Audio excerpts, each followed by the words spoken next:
This is where it matters, real people and real lives. That's what politics is all about. In fact, has Trump made a good start? No. Straight answers, no spin, and just a couple of pints. How many fingers have I ever got up? About 10. So join me for Lee Anderson's Real World every Friday at 7 p.m. only on GB News. The People's Channel, Britain's news channel.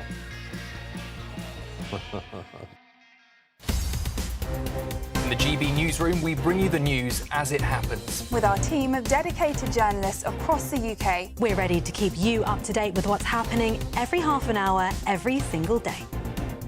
Bulletins here on GB News. The People's Channel, Britain's news channel. Bold. They are under no illusion. Brave. Are you a human trafficker? Boundless. I've had enough of the nonsense, and I'm not afraid to say it. Don't get this on the BBC. Every weeknight, I tear through the headlines. The smell of gasoline. Should we be worried about it? From Westminster madness to cultural war chaos. What I'm going to do now is they are throwing things out the car as we speak. Get ready, Britain. Here we go. Patrick Christie's tonight, weeknights from 9 p.m. only on GB News, Britain's news channel. 5 hosts, 5 opinions, 5 fearless debates, 5 unfiltered takes on the day's news. 5 reasons not to be anywhere else on Saturday night. This is the Saturday 5. You got me good there. Britain's biggest Saturday night TV show. It's not a bad brand. Yeah. Uncensored. Very, very racy tonight. On the unpredictable. What does she say? Can you translate it for us? And always entertaining. And how can a country go from being led by William Wallace Saturday nights from 6 p.m. only on GB News, the People's Channel. Britain's news channel. You're going to want to stay tuned, trust me.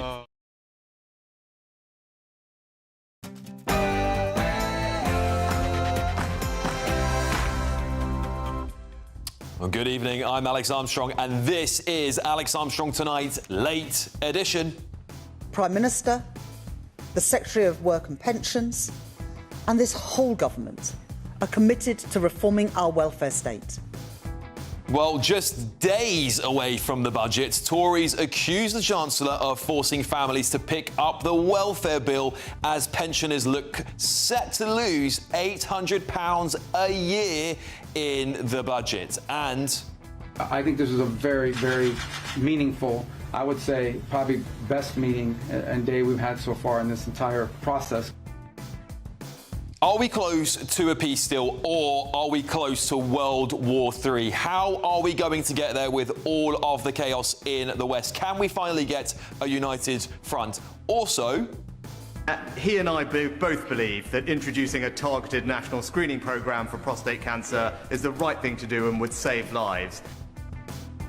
Former Prime Minister David Cameron has announced that he was diagnosed with prostate cancer. We'll be digging into that breaking news this evening across the show. Joining me to talk about all these stories, Paul Richards, Linda Jubilee and Paul Cox, Sterling panel, and plus the BBC are set to overhaul standards over the fallout after being called corrupt by Donald Trump.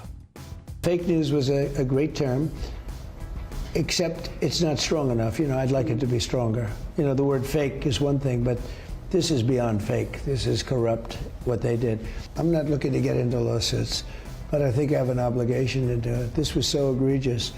If you don't do it, you don't stop it from happening again. And I wonder if they've done it, we'll find this out. You know, the nice part about litigation is we'll find out how many times have they done it to other people.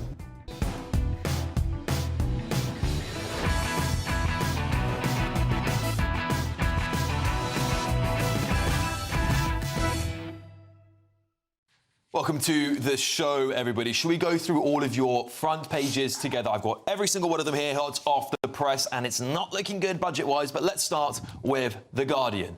The BBC to overhaul standards panel as fallout from bias row continues. The Express. Pensioners to lose £800 a year in Reeves' budget. The Metro. Labour's budgeting warning. And the FT. Trump rails at Kiev and Europe amid doubts over US stance on peace plan. The Eye. Reeves to unveil £600 raid on foreign student university debt. The Telegraph.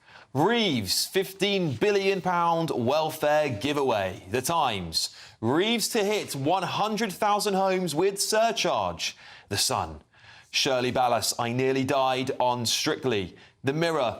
Help us, Chancellor. Cost of living is #1 priority in new poll. The Independent. Businesses warn Reeves over budget tax. Well, let's get into this budget doom and gloom with my panel. Journalist and broadcaster Linda Jubilee, former Labour Party advisor Paul Richards, and comedian and GB News contributor Paul Cox. Well, I mean, everyone watching at home, you would have just seen the litany, the litany of budget leaks we've just had, on top of the disastrous amount we've seen over the last, I would say it's been like almost 3 months now, Paul. Where should we start? Which doom and gloom front page do you want to go with? Well, I mean, you can. This is a bit of a tombola now, isn't it? Because I don't actually think any of us know. I'm starting to wonder if Rachel Reeves knows what she's going to do on Wednesday. I mean, I'm starting to feel for her a little bit. Are you? I'm not. I mean, this is like literally your own making, isn't it? This is like literally your own. Well, is it? I mean, I think she's a pawn for Starmer. I think she's being well and truly used to deflect from his poor leadership. Look, she's part of it as well. I don't feel that sorry for her. But I'm starting to wonder if we should actually ever preset dates in the future for budgets, because what's happened, I've never seen anything quite like this. Maybe you have, Linda, I don't know. But I'm just trying to think back 20, 30 years I've been interested in politics. I've never seen a budget which has had so many things floated and U-turned on without us ever really knowing if they were going to be used in the first place or not. As if they don't know, as if they're saying, we've got to do something here. What is it we can do? What's most popular, what's least unpopular? It's leaking to road test concepts and thoughts. Yeah, the pitch rolling they call it, don't they? And I tell you what, that's exactly right, pitch rolling. But Peter Madison had a really good expression once for leaks. He said it in the Houses of Parliament, it wasn't just so much leaks as continual seepage. That is what's happened. It's here. a leaky bucket government, isn't it? That's right. It's a leaky bucket. And I mean, I think it's a deliberately leaky bucket of a government, because I don't think they know what they want. I don't think they know what their MPs will want. They're desperate to stave off some kind of, backbench rebellion. They're desperate to win back people in the polls. This is the problem, Paul, isn't it? It's this, and I'm talking to that Paul over there, Labour Paul. I'm going to have to differdifferentiate, aren't I? Paul and Paul. Give me a nickname. Yeah, Paul Funny Paul. That could go wrong, actually, later this show gets, couldn't it? Labour Paul. I mean, this is a disaster, isn't it? It's a disaster. I mean, when we shouldn't be having this many leaks, first of all, and the Chancellor's now more unpopular than Kwasi Kwarteng when he had the mini budget. We are looking at this kind of level now, aren't we? I mean, I think it's partly because the OBR has to do its sort of forecasting, and that more people are now involved in the process than there used to be. It used to be the Chancellor and like a small huddle of advisors. So if a leak came out, you knew either it was somebody off the rails or it was a deliberate kite-flying exercise of the kind that Linda was describing. But this is all out of control now, because too many people have got sight of some aspect of it, and they want to talk big in the red line or whatever else. Some of it's deliberate too, which I think as I said earlier, I'm against. There's a great book by Damien McBride, who was Gordon Brown's spinner, called Power Trip, and he describes in there the process of giving a tiny sniff of a budget to one journalist and then a different sniff to another journalist, keeping 8 or 9 different lobby journalists all happy because they've all got something they can trade. All go back to their editors and say, I've got the inside scoop, but nothing on this industrial scale of chaos we've seen over the last few weeks. You can't fiddle while Rome burns. Which is why I'm saying we need to go back to Purdah, where we just stay stum on the whole thing until it's announced. All of these headlines are speculation. The Express says 800 quid. That's just a made-up number plucked out of the air. There's no evidence for that. The thing about students, well, that might be true, but we'll see.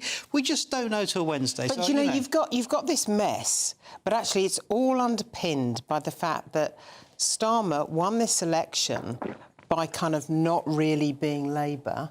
Now he's in power, and his backbenchers are expecting him to act like a Labour Prime Minister, and he is not. He is caught between the devil and the just saying put income tax up. That's not a Labour solution, is it? That's what I want him to do. And actually, one of our viewers here has made a really good point. It's Starkey Rippon, who said the starting point should be simple. Reeves promised the last tax rise was the last one. Yet all the kite flying means we're now debating which hike hurts least, not whether there should be any at all. We've let Labour shift the whole conversation into their turf. Now we're walking straight into their hands. Very, very well said, because this is it, Paul, isn't it? Because at the end of the day, because of all this kite flying, we're all going, which one's going to hurt me the least? I would rather not have an income tax, I personally, because I think we need to incentivise people to work in this country. How do you feel about the mansion tax? What about putting, you know, a few extra... If you've got a house worth... tax on their houses. But if you've got a £5 million, a £1 million house... What we need, Labour, Paul, is actually for the Labour Party to get a grip and say, actually, spending in this government is out of control. Spending in the previous government was out of control. And what the public actually wants is a tax-cutting government. Well, that is always the battle to win when it comes to winning votes. Well, we're just talking about David Cameron just then, weren't we? Don't forget the Cameron government had the austerity, had all those cuts to public services, like taking the police off the streets, and it ends up costing you more down the line. That's the problem. You cut Sure Start, you take cops off the street, you get crime going up, and you get young people without jobs. Well, no one has suggested that either government has covered themselves in glory for a very, very long time here. Having the argument from the conventional perspective that this is Conservative versus Labour is no longer really of any value whatsoever, because most people, all of us on here would suggest that actually we've probably had 15 to 20 years worth of problematic governments, irrespective of what colour they are. What was very interesting, I found, is that Starmer, you know, was the first person to say it's now country before party. This is all party before country. That's right. 100%, because otherwise you would make the difficult decisions and your backbenchers would have to stay stum. OK. I mean, Purdah still exists, doesn't it, Paul? It's not like we banned Purdah. Well, talking about media standards, let's talk about the BBC, shall we? Because the front page of The Guardian is reporting that the BBC is going to overhaul its standards panel after the big fallout with Donald Trump and a bias right. Take a little look at this. Fake news was a great term, except it's not strong enough. You know, I'd like it to be stronger. You know, the word fake is one thing, but this is beyond fake. This is corrupt. Yeah, let me just read some more of this headline. So again, front page of The Guardian here, their lead story. New Deputy Director General post also set to be created as part of these changes. The BBC is planning to overhaul the way it investigates editorial concerns in a move that will dilate the influence of a Conservative figure accused of trying to sway its political impartiality. It's not the Conservative, right-leaning, biased problem you've got, BBC. It's the left-leaning one. If you want to fix the institution, you've already shot yourselves in the foot, if that's the case. Linda, you have an incredible career as a journalist. You've seen good reporting, bad reporting, biased reporting, unbiased reporting. What do you make of this latest overhaul? Do you think it's a good thing? Well, I wouldn't really describe it as an overhaul. I think it's an underhaul.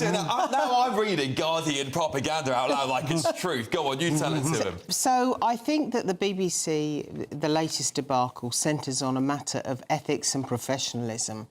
If you left the right-wing, left-wing discussion out of it, where the Trump edit was concerned, that breaches such a golden rule in journalism that you need to be addressing that as a matter of professionalism. I think the situation is now going to get worse with the publication of the Dianorama book. I'm halfway through it. It's written by Andy Webb, who is a former Panorama producer himself.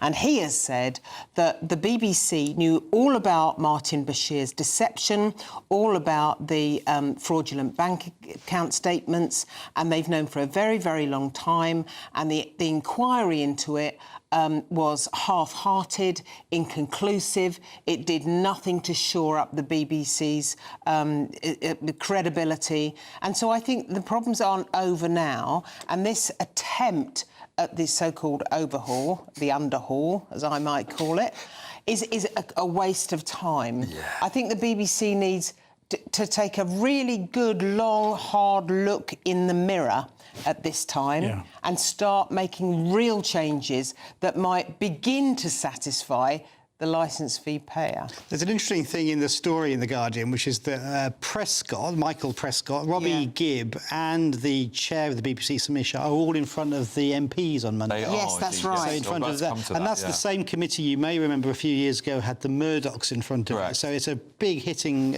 committee and it'll be in public and it'll be on camera. So it'll be very interesting to see what they all have to say for themselves in front of MPs. Yeah, that'll be entertaining. I mean, it's very entertaining, but hopefully illuminating too. But I think, Linda's absolutely absolutely right. This is the captain of the Titanic looking at some deck chairs and deciding which way to reshuffle them, isn't it? That will be interesting, and it will be incredibly entertaining.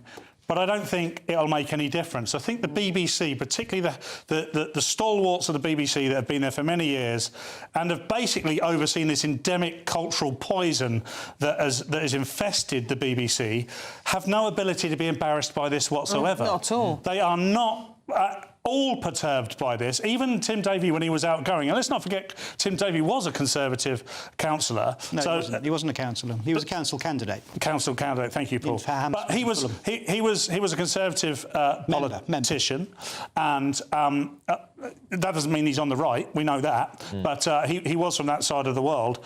But even he said, "We are the best of society." That is. So arrogant.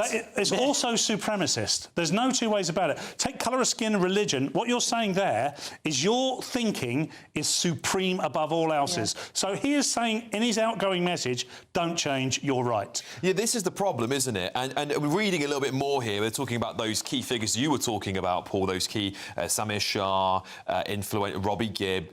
They were all, I mean, these people who are going to be appearing in front of the parliamentary committee, were all accused of having so much disagreement on the way to respond to the Prescott memo. If you remember what that was I think it was 8,000 words or whatever it was, a very, very long memo basically documenting all the failures and bias in the BBC, including the Trump row. This is where that came out of. They were just crippled by this memo, and they couldn't decide what to do with it, hence why probably they sat on it for 6 months, leading for Trump to end up threatening to sue them, which we haven't heard much about yet, by the way. That could still happen, Linda. This is how bad it is at the BBC. They clearly cannot find a way forward. They're so politically divided now that even amongst the lot of them, I bet you there's some people on there, if I could take a hint at what was going on, one of them was saying, we shouldn't respond to this whatsoever. It's propaganda from Prescott. In fact, I had an ex-BBC person on here tell me as much herself. This is the issue with the BBC, isn't it? It cannot surely ever really be truly unbiased. Well, I mean, it is very difficult for any journalist to be truly 100% objective. That's the truth of the matter. But I think that Paul is correct when he says this is kind of supremacist talking. When you listen to Tim Davie's resignation speaks and he talks about, you know, we must defend our type of journalism. I think I've said this before, there's only one type of journalism, and that's fair and accurate journalism. That's the only type of journalism you need to worry about. But what does he mean, our type of journalism, as though no one else does the right type of journalism?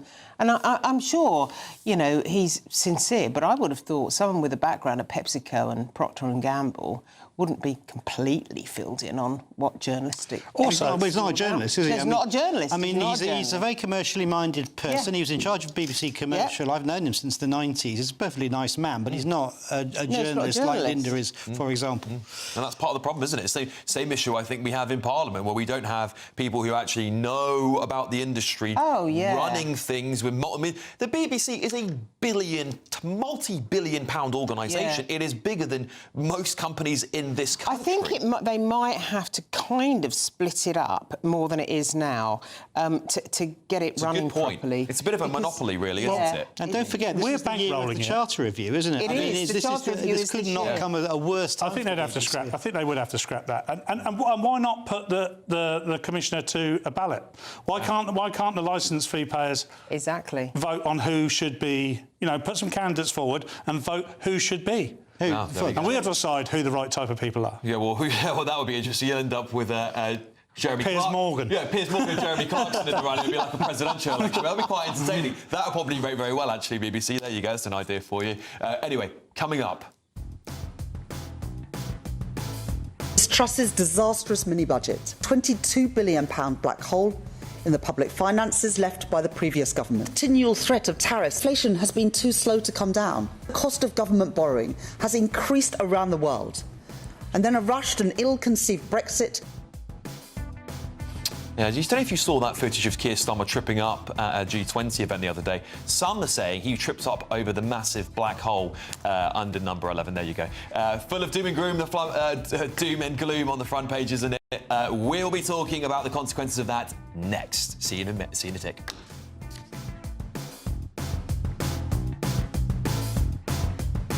Britain's economy is at a crossroads. And this budget day, every decision counts. From taxes and rent to the cost of living. Whatever the outcome, the GB News family will be there with expert analysis breaking down what it means for you. Budget day, all day Wednesday, only here on the People's Channel. Britain's news channel. Westminster's full of talk, but out here, it's the real world. Am I allowed to talk then? No, that's it. This is where it matters, real people and real lives. That's what politics is all about. In fact, has Trump made a good start? No. Straight answers, no spin, and just a couple of pints. How many fingers have I got up? About 10. So join me for Lee Anderson's Real World every Friday at 7 p.m. only on GB News. The People's Channel, Britain's news channel. Good afternoon, Britain. Weekdays from midday. The new guidelines instruct visa officers to reject applicants who may be eligible for public benefits as part of the president's hardline crackdown on immigration, all to prevent people becoming dependent on those public benefits and draining the US resources. So with an increasing obesity problem in the UK, should the UK follow Trump and ban visas for fat people? Well, joining us now is the body positivity influencer and actor George Keywood and the former presenter of Fat Families, Steve Miller. Steve, I think I might know what you think about this one. Let's kick off with you. Well, I think this is great. I think this is Trump using common sense. This is Trump putting his country first. And wouldn't that be a breath of fresh air if we had it in the UK? Of course, by encouraging people that are too fat and have already got medical conditions, serious medical conditions, coming into your country, what I'm saying is, it is a common sense factor, because the likelihood is that they're going to cost your country a lot of money. And let's face it, the taxpayer is already under stress. The NHS is knackered. And do you know how much it costs per year to look after someone with diabetes? It costs up to £3,000 a year. So no, we're bust. We can't afford it. So Trump's policy is something absolutely we should adopt. It's common sense, and I think most British people would agree. George Keywood, what do you think? Is he being unfair? Well, I'm British and I completely disagree. It's absolute nonsense, isn't it? Let's be honest. I mean, Jesus Christ. Are we getting to the point where we're saying that fat people can't go in a country? I mean, it's just absolutely ludicrous. And it's something that I expect for somebody like that to say. GB News, the People's Channel. You want to know what's really going on in the corridors of power? Labour don't know what to do with you half the time, and that makes you quite lethal in the chamber. Get behind the headlines with Chopper's Political Podcast. Join me, Christopher Hope, as I sit down with the great and the good of British politics. We'll see where this ruling takes us. These are the stories shaping our nation. Chopper's Political Podcast, available now on all platforms. Listen in and stay ahead.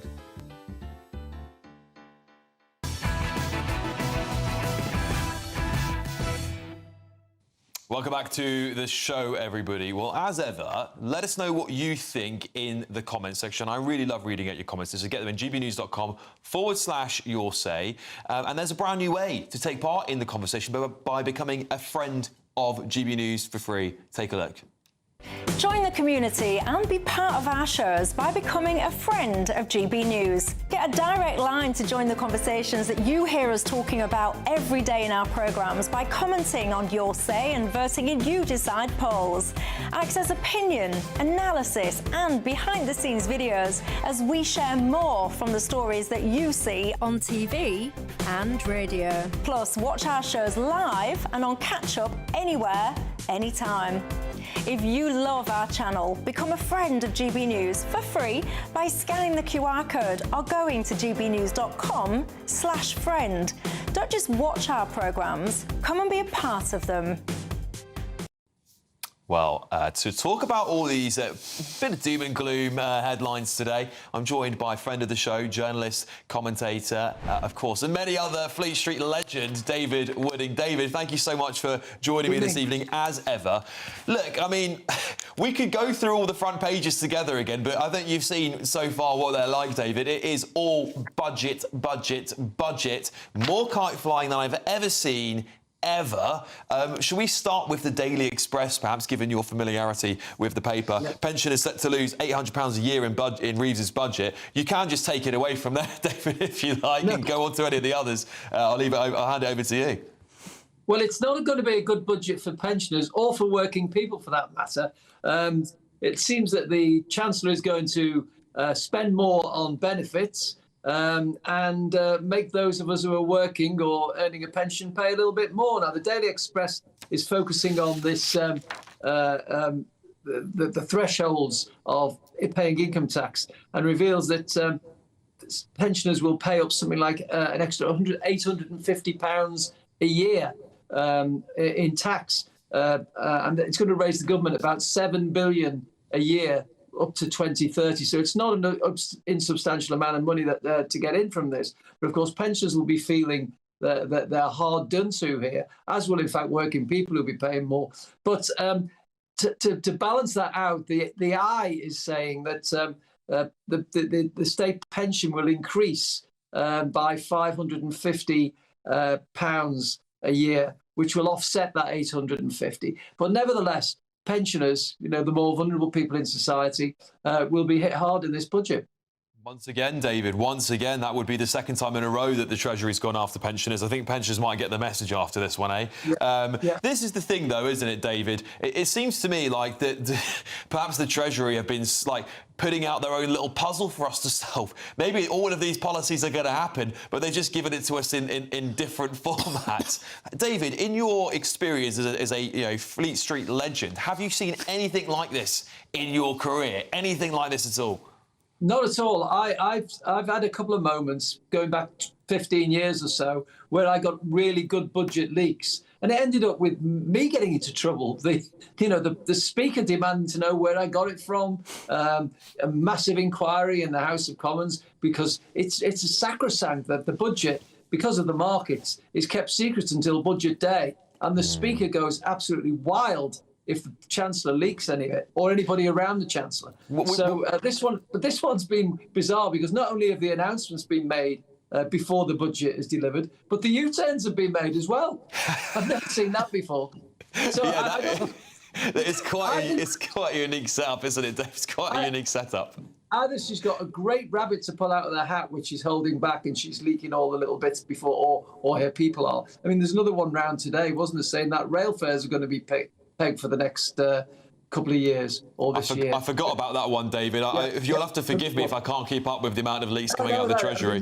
There's all sorts of things going on. But yeah, I've never seen anything quite like it, because there must be some absolute gems in this budget that we don't know about. Otherwise, it's going to be one hell of a damn squib, because we're all just going to say, oh, we know all that already.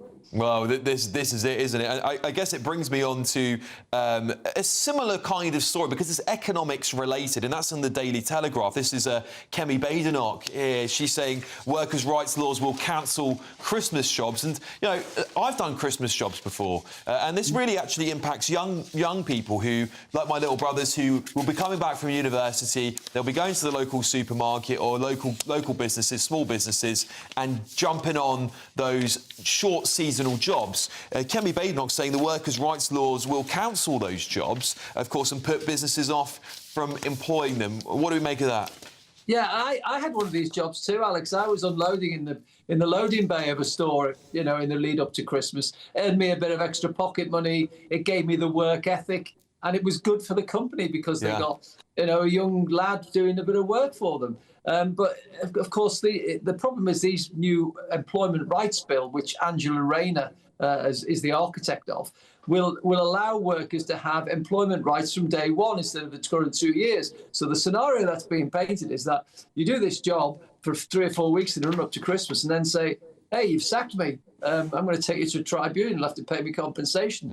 And the same will happen for summer jobs. People moving into hotels in seaside towns, making beds or helping in the bar or doing that sort of stuff when it's at its peak. They won't be able to hire these people anymore. So it's bad for employment, and it'll be bad for business as well. And Kemi Badenoch is been quite astute in picking this one up, particularly as we're up in the lead up to Christmas. Yeah, I mean, it does really seem, despite, this government coming into office saying it's going to be looking after what they call working people, I'm still yet to have a very coherent definition of what they think working people is, by the way. I just said the other day, someone was on our panel, the previous show was trying to define it, and I said, perhaps it's people who've got jobs. I don't know, maybe that's a novel idea. David... Well, Keir Starmer has redefined what a working person is as well, hasn't he? He said it's somebody earning up to, was it £40,000 or something a year? He has a different view of what a working person is. And let's be clear about this, Alex.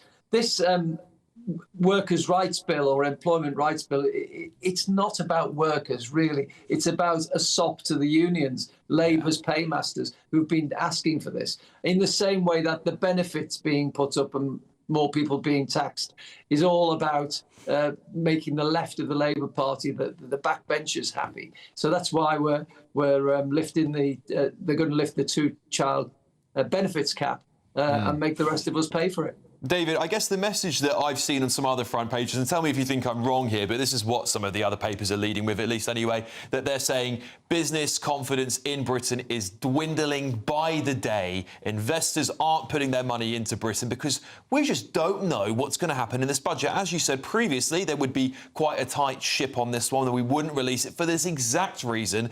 We had, of course, the disaster of the mini-budget not that long ago. Of course, that wasn't even leaked to the press. They just did it. Can Britain get out of this death spiral? Do you think we're doomed now? Has there been too much economic chaos that we're going to just scare away all these big businesses and investors? It really is a worrying time. I mean,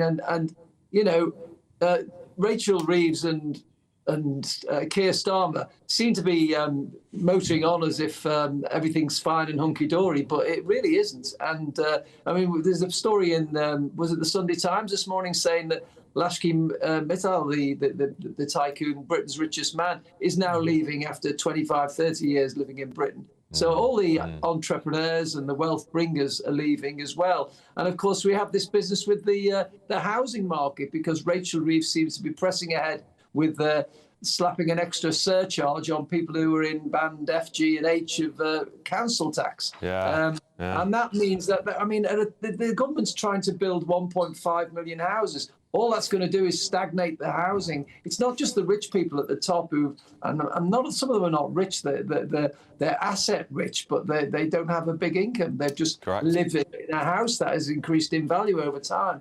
David, as I always say, the wealthy always have ways of not paying taxes and avoiding these things. It's the rest of us that end up paying and filling the boots of the coffers of the government.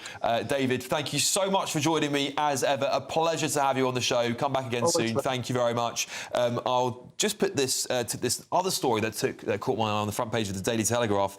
Putin. President Putin of Russia to rejoin the G8 as Europe yields over peace deal. This is one of the points in President Trump's plan. We haven't heard much about this. Of course, we've been talking about it here, but we haven't seen the outrage from European leaders over that. They've been more outraged over the cutting, perhaps, of the Ukraine's military. Paul, what do we make of Putin being invited back into the G7 as the G8 now? Well, it's a slap in the face. It's rewarding war crimes. If this happened to anybody else, you wouldn't invite Jimmy Savile to come back onto the BBC. You wouldn't say, "Oh, and all is forgiven. You can join the BBC once again." So look, we cannot find ourselves in a position where Putin is at all rewarded. What's the benefit of having Vladimir Putin in the G8? How does that help us whatsoever? He is literally diametrically opposed to nearly all of the other 7 of the G8. He has committed a number of crimes by invading Ukraine. The idea that this is the Americans' 28-point plan as well, I think, is for the birds. It looks like it's been written by Putin himself. Did you say this earlier, Paul? Oh my God, I'm agreeing with Paul. You might be the same person. I don't think you get shot of them both at the same time. You've got to be very careful. It could be Paul runs around my desk here and sits on the other side. Labour, Paul, talk while you're here. What do you think of Putin being able possibly to join the G8? Good or bad? In the story, if you read the actual story in the Telegraph, there's the word could, and I think the word could is doing an awful lot of heavy lifting in that particular piece. I just think it's, as other Paul says, it's for the birds. I mean, there's no way you invite a dictator, an invader, a war criminal into the central heart of our economy in this way, and I just it's not going to happen. Linda? Yeah, you can't reward aggression of this scale. It's ridiculous. I genuinely think that President Trump has achieved some useful things, but he doesn't seem to understand this one point, that Putin is the aggressor. He is the one that invaded Ukraine, and it's not like doing a real estate deal. You have to deal with this in the proper way. It shows a distinct lack of understanding of hundreds of years of European history, geopolitics. The idea that we would allow or reward Putin for anything that's happened since 2014 is utterly disgraceful. Well, look, I'm really interested to talk to Bev Turner about this. She's going to be coming up with me next, because I think there's a little bit of hypocrisy in the West here. We did invite the Russians into the fold. We did invite the Chinese into the fold. Have we learned our lesson? Well, listen, we're going to talk about that next, because coming up on the show tonight... I think this is a very, very meaningful, I would say, probably best meeting and day we've had so far in this entire process. Yeah, a positive meeting between Marco Rubio and Ukraine today. We might actually, despite all this doom and gloom, have a peace deal in sight. This is Alex Armstrong tonight. Don't miss the next segment. Trust me, it's going to be a good one.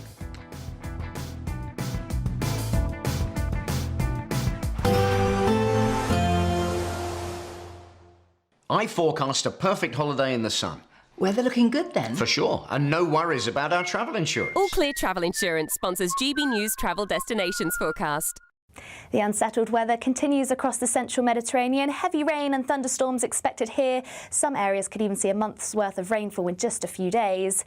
Mostly dry and settled across Madeira, but many areas of northern Europe are going to see a very unsettled day on Monday. The poorest of conditions likely across Italy and around the Adriatic coastline. Some heavy showers and thunderstorms here.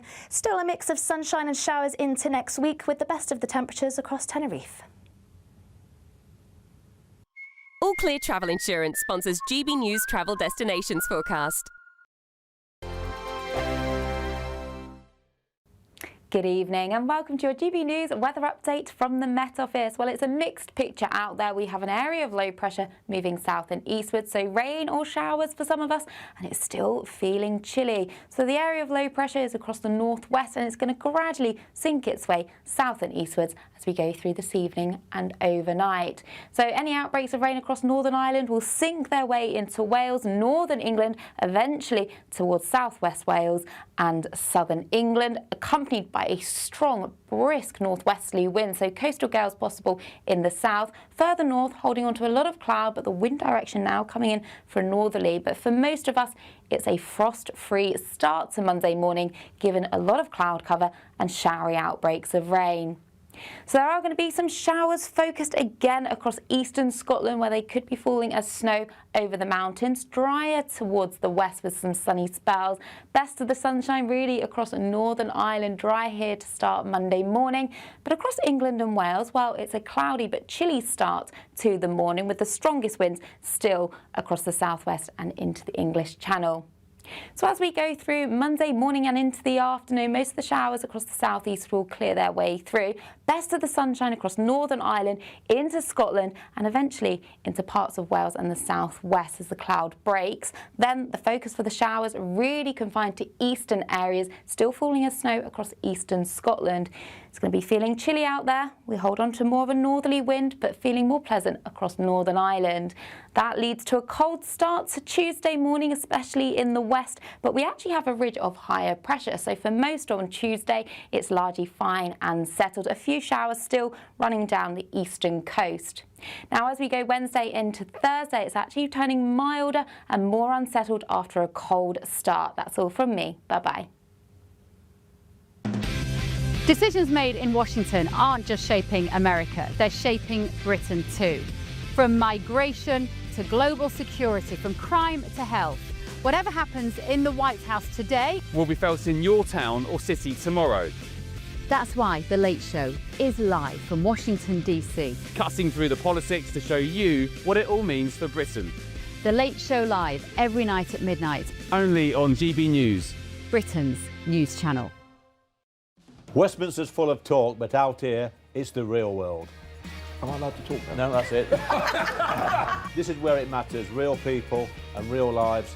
That's what politics is all about. The fact that Trump made a good start, no. Straight answers, no spin, and just a couple of pints. How many fingers have I got up? About 10. So join me for Lee Anderson's Real World every Friday at 7 p.m. only on GB News.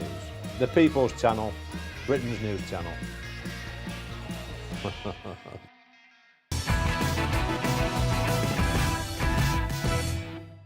I would like to get the peace. It should have happened a long time ago. The Ukraine war with Russia should have never happened. If I were president, it never would have happened. We're trying to get it ended. Welcome back to the show, everybody. It's the word on everyone's lips at the moment, peace deal, isn't it? It's back around again. Of course, we've gone so back and forth on this Russia-Ukraine peace deal of late, haven't we? Because we've seen it all sort of fall apart, build up again. We've seen Trump and Zelensky famously falling out in the White House. Then we had Putin and Trump on the red carpet talking about a peace deal. And then we had that all break down. Now we're back with a 28-point peace plan. And I was just speaking to the panel here in the break about what concessions might have to be made on both sides. One of the things I wanted to put to you, Linda, is that we're talking about a world now where China is a rising threat. I think the biggest threat to us. I think Russia's a bigger threat to us as China is. I personally think it's for the birds that Russia would have the military and economic power to invade any of the rest of Europe. Run out of money. Yeah, well, exactly. And NATO is the most powerful military alliance in the world. In fact, most people don't know this. It's so powerful, it could take on China and Russia at the same time at the moment, and we would still absolutely wipe the floor with them. That doesn't take into account nuclear warfare, of course, where we would all be gone, so it wouldn't really make much difference, but there we go.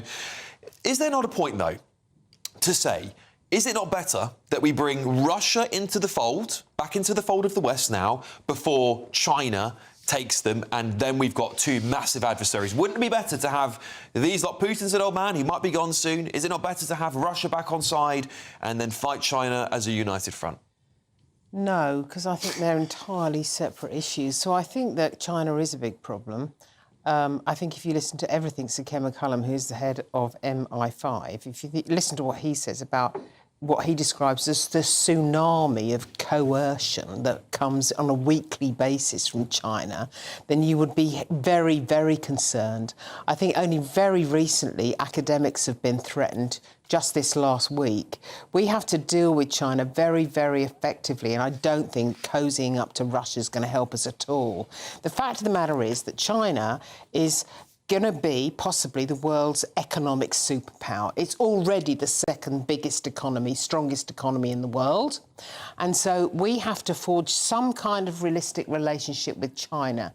But cozying up to Putin won't help us at all. No. We have to deal with that effectively and diplomatically. Here's my point, Paul, and I think you're absolutely spot on, by the way. When empires fall, and we are in an American imperial age, if we want to look at it that way, you know, we're all put of pawns to me. We see it when Trump became president. We all fly out there and we all pay homage to the latest president, don't we? A bit like an old king would have done back in the days.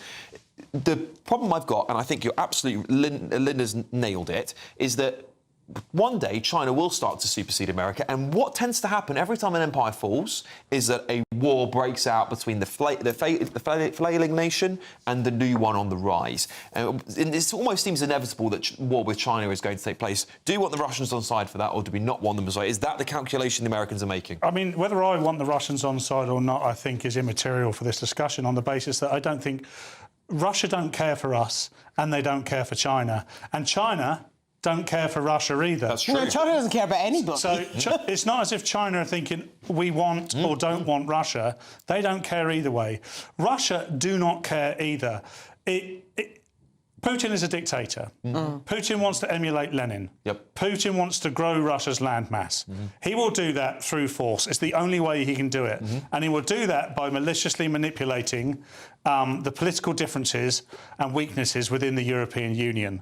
That's for certain. We have to, by the way, the discussion about the European Union has always been about the bloc, the economic bloc, in the last 5, 10, 15 years, because we've all been unhappy with it. We have to park that. This is not about that. This is about a cultural bloc. This is about our brothers and sisters in Europe and protecting them. This is not about the bloc or von der Leyen or whoever it might be, or Brexit in any way. This is about understanding categorically that if we allow Russia to get away with anything, then they will invade Europe, slowly but surely. Paul? Well, I mean, it's the week where a prominent Reform UK politician has been sent to jail for 10.5 years for taking Can I just bribes say from something, the by the way? Russians. Because a lot of people will criticise me for not talking about this issue. I think what that man did was absolutely disgusting, and I'm glad he's gone to prison for what he's done. So, sorry, I just wanted to make that point very clear. Yeah, sure. But my point was that it can't be that he's the only person in the entire of the UK polity who took bribes off the Russians, is he? Sure. So there is an attempt by the Russians to undermine our democracy. Absolutely. Can I also put this point? I'm just trying to give a bit of counterpoint so we've got a bit of balance on this issue, and just so we can all have a bit of an interesting discussion about it. First of all, I would say yes, that's probably very true. I bet you that happens with almost every powerful country in the world. I bet we do it to other countries too. But is it not the point here is that we are moving to very uncertain times. We are moving to a multipolar power battle. India is on the rise. Russia's, still got the most nuclear weapons in the world. China's on the rise. Brazil's on the rise. West's power is flailing very fast. Our empires aren't just declining. We are in massive decline at this point. I mean, the world is tilting on its axis to the south and to the east, isn't it? And I joke with my kids, they'll probably be working for companies owned by Indians and by Chinese, megalomaniac oligarchs, and that's probably true, isn't it? When they grow up, they will. Yeah. Because that's the way the world is going. So the question for us is, how do we fit in? And, with the comparison with Lenin was an interesting one, Paul, but I think he sort of predates Lenin. He's a Tsar, Putin. That's right. He's an imperial. He's a Russian imperialist. It's really interesting you made that point, because I was thinking the same thing, because he hasn't really got a political ideology. It's a bit more like a king than a... Putin is an old-school imperialist. All this stuff, bare-chested, riding around on the horse. Oh, my God. I mean, it's incredible, really. To pick up Paul's point, which is you don't give them an inch. That's the whole point of this. When somebody is an expansionist and imperialist, to say, well, you can have the Donbass as long as you're behaving from now on. We know that won't work. It never does. Again, just so we're getting good debate out of this, and I think it'd be interesting for the audience, what point would we say this war needs to end? Because I agree, I don't like to give up any territory. And if this was Britain, by the way, that had lost land to some aggressor like France, I would be like, nope, let's fight to the last man in Britain does. Obviously, that would be my decision. However, of course, many European leaders are waning a little bit on this issue now.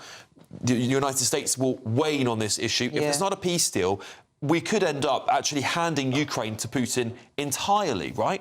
Well, I guess what we're moving from is an international rules-based order into a world that is ruled by a handful of dictators.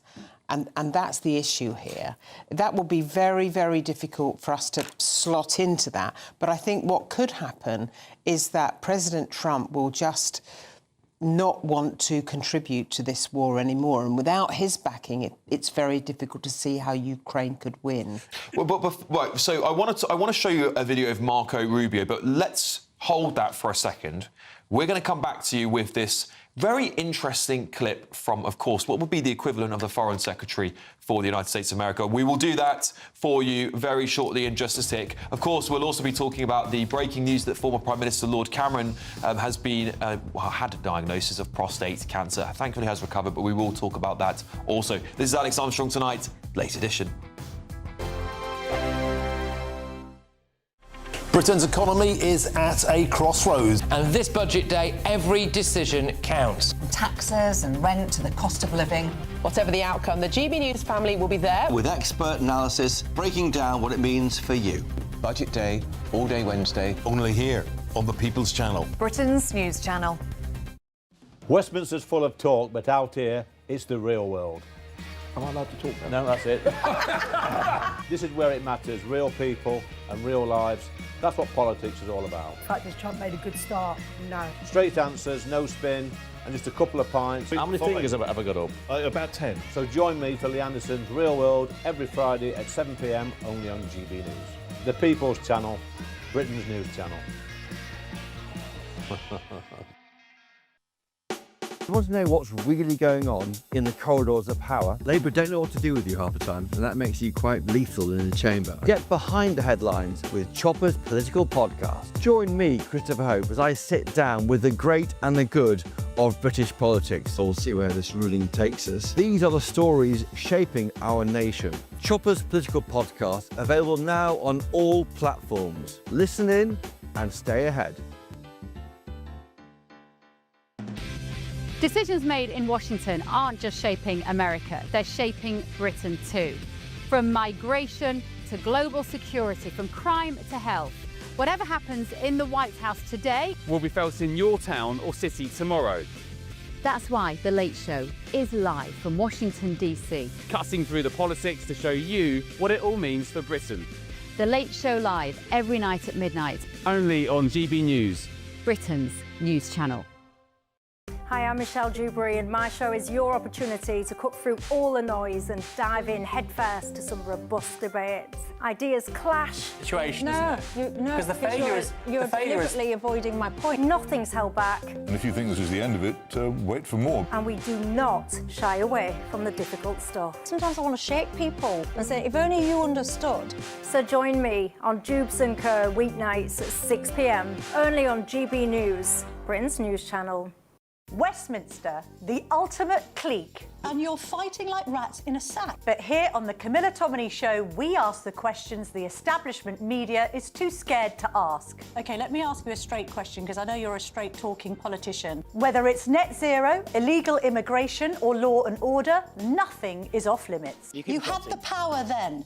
Yeah, as I And say, now you've lost it. That's the Camilla Tominey Show, a politics show that's fearless. But no, let me finish my question if you don't mind, because it is my show. Sundays at 9:30, only on GB News, the People's Channel, Britain's news channel.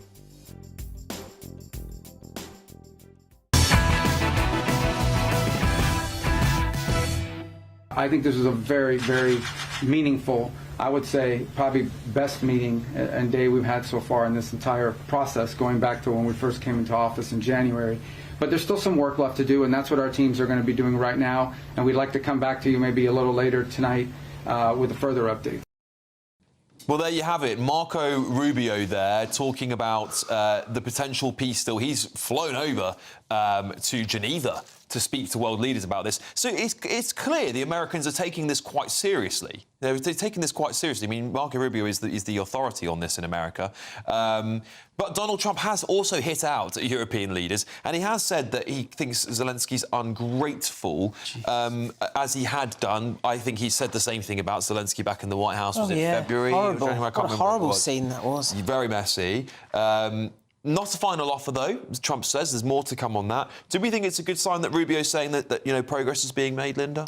Well, I mean, it's like, was he at the same match as everyone else? Yeah. Because on the one hand, people are describing this as a very messy situation, and he is saying, well, we've never made as much progress. But progress to what? That's what I'm asking. Progress towards capitulation to the invader. Well, a peace deal you'd is hope not... that if there's progress, then, and if he's positive there's progress, and Starmer, there's been other reports of Starmer and Trump. Oh, here we go. Front page of the Times, Starmer and Trump together on Ukraine. I mean, this is obviously Starmer, my leader's entire strategy is cozying up to Trump, but it doesn't necessarily mean it being right, does it? Can you imagine if you said that about Nigel Farage? I mean, that is the strategy. But, a peace deal is not made by one side winning and another side losing. Yeah. This is not how peace is made. And if you give them an inch, they'll just come back for a mile in a year or 2 years, and we will be fighting that particular war again, but probably in the Baltics or on the other border of Ukraine or wherever it might be. You've got to stop them now. All right. Well, let's turn to the other big story of the evening, because former Prime Minister Lord David Cameron revealed he was diagnosed with prostate cancer after his wife urged him to get a health checkup with a GP. The former Prime Minister, who's 59 years old, said he was told by Samantha Cameron to get tested earlier this year after she heard about Soho House founder Nick Jones' struggle with the disease on the radio. Lord Cameron said his prostate-specific antigen test came out worryingly high before his biopsy confirmed he had the illness. A big story, and it's very brave. I mean, I don't necessarily agree much with David Cameron's policies and his politics. He's done some good things, did some bad things. However, I think it's very brave of him to come out and say that, because you didn't have to do this. It's important, Paul, that we see more male role models come out and do this, isn't it? Yeah, and my friend Tom Watson, who was the deputy leader of both parties now in the House of Lords, he similarly had a scare, and he beat off the prostate cancer as well. And so I think the more public figures that can talk about this issue, and I mean, it is a little bit taboo, isn't it? Because it's to do with the bottom, and the test is a bit invasive, and it's all a bit, you know, a little bit sort of taboo in that sense. But the more public figures that come out and talk about this, and the need to get the test, and like I say, it should be rolled out across the country. Agree. And can I just the better. And can I just say that really we all need to be moving towards an era of preventative medicine, of screening and preventative medicine. There's an interesting strap across the top of the Daily Telegraph saying, "Join the welderly. How to be at your healthiest after 65." Oh, nice, And I think that the Americans call this, I think it's the marginal decade. It's how you live in that decade that will dictate how you live over 75, because you don't have to be immobile and unhealthy after 75. You can work at it. When I joined the Department for Health, the thing that shocked me, though, was the class differentials. So that if you go on the tube from West London to East London, your life not your individual, but life expectancy goes down by a year for every tube stop, because there is a link still to poverty, to long hours, to poor housing, mental health, all those issues. So we need to fix the underlying predeterminants of poor health, as well as just have a National Health Service. And unless we do that, by the way, we will bankrupt the National Health Service. Totally agree. Paul? Yeah, look, I've got some experience with this. I haven't had prostate cancer, thankfully. Obviously, I'd be a candidate for it at some point, potentially. But I run a comedy club in Hazelmere in Surrey, and we ran a night based on just this. It was a men's-only club, but it was open for women that night. We ran a comedy night in there, and 4 months later, I was running another comedy club somewhere else, and somebody was at that night, went and got tested, found out that they had cancer. If they had not been tested then, would probably be dead. Wow. And was saying he was just about to have his op the following week after that. And he was thanking me like I did something. All we did was raise awareness and take the mickey and say things like bottom. Like, I chuckled when Paul said bottom. I know. We should say bottom more often. It's a funny word, isn't it? Why not? Bottom. There you go. Check your bottom. Do what you've got to do. Gentlemen, get tested. Very quickly. Very quickly. Think about what Dame Deborah James, who was the bowel babe. You think about how massively she moved the needle. Yes. There you go. Listen, gentlemen, get yourselves checked. I'll just whiz through your papers for you. The Guardian, BBC to overhaul standards panel as fallout from bias row continues. The Mail, Cameron reveals he had prostate cancer. The Express, pensioners to lose £800 a year in Reeves' budget. The FT, Trump rails at Kiev and Europe amid doubts over US stance and peace plan. Telegraph, Reeves' $15 billion welfare giveaway. The Times, Reeves to hit 100,000 homes with surcharge. The Sun, Shirley Ballas, I nearly died on Strictly. Mirror, help us Chancellor, cost of living is #1 priority. That is all we've got time for. I hope you've had a lovely show. Thank you for joining me. Up next is The Late Show Live, hosted by the one and only Bev Turner. Bev, what you got for us? Thank you, Alex. That's right. This evening, that NHS trial of puberty blockers on children. We're going to be talking about that. And the BBC's solution to accusations of left-wing bias is to marginalise the only right-leaning person on the committee that might be advising them otherwise. And also the Ukrainian-Russia situation. We're hoping we might get a statement by Marco Rubio in our time. Don't go anywhere.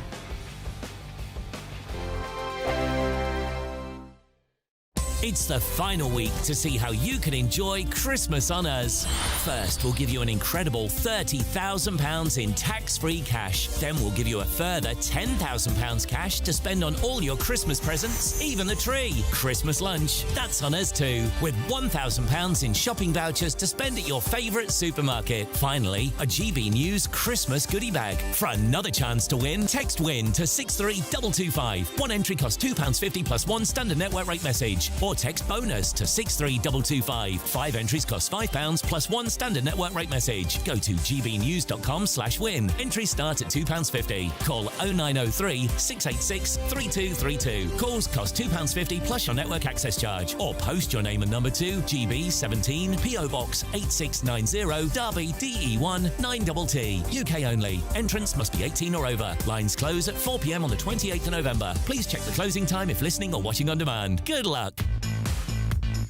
5 hosts, 5 opinions, 5 fearless debates, 5 unfiltered takes on the day's news. 5 reasons not to be anywhere else on Saturday night. This is the Saturday 5. You got me good there. Britain's biggest Saturday night TV show. It's not a bad brand. Yeah. Uncensored. Very, very racy tonight. On the unpredictable. What did she say? Can you translate it for us? And always entertaining. And how can a country go from being led by William Wallace Saturday nights from 6 p.m. only on GB News, the People's Channel. Britain's news channel. You're going to want to stay tuned, trust me.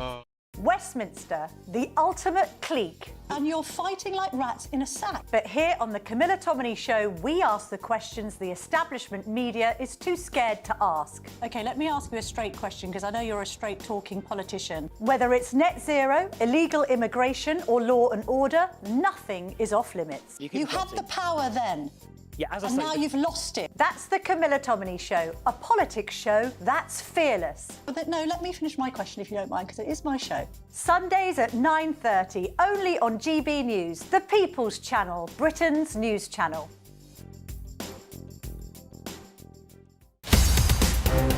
In the GB newsroom, we bring you the news as it happens. With our team of dedicated journalists across the UK, We're ready to keep you up to date with what's happening every half an hour, every single day. Bulletins here on GB News, the People's Channel, Britain's news channel. At GB News, we love to hear from you, our loyal community. So drop us a line at gbnews.com/yoursay. There, you can talk to each other and also to the presenters live on air. gbnews.com/yoursay, because GB News is your channel, Britain's news channel. A really important thing about GB News, and it's brought something completely different to the landscape. The mainstream is all about keeping the status quo as it is, ticking along quite nicely. They don't want to ask difficult questions. GB News exists because there is a desperate need for fearless journalism that puts the people first. GB News came on the scene as a disruptor, and it has always been a disruptor ever since. Journalism in this country has been a cosy world full of groupthink until now. Well, the reality is that most British journalists are afraid. That's not GB News. Journalism is journalism at the end of the day, and we're not here to serve any masters. Our masters are our audience. We're here to talk about things in a way that have never been broadcast on British airways before. Do not miss a moment on GB News. The #1 news channel in the country.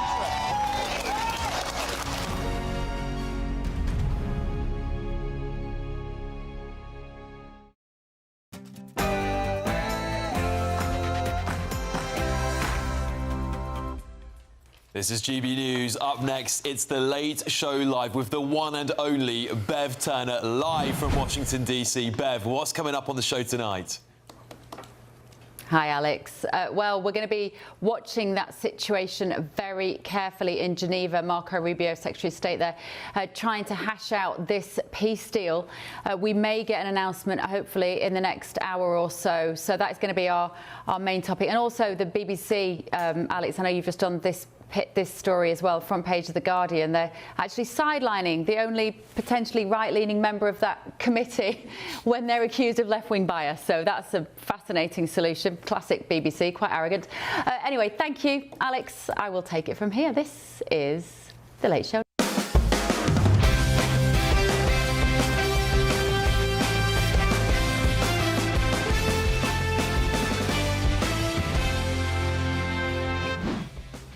The Late Show Live tonight. I think this is a very, very meaningful, I would say, probably best meeting and day we've had so far in this entire process. A row broke out today between Ukraine and Donald Trump.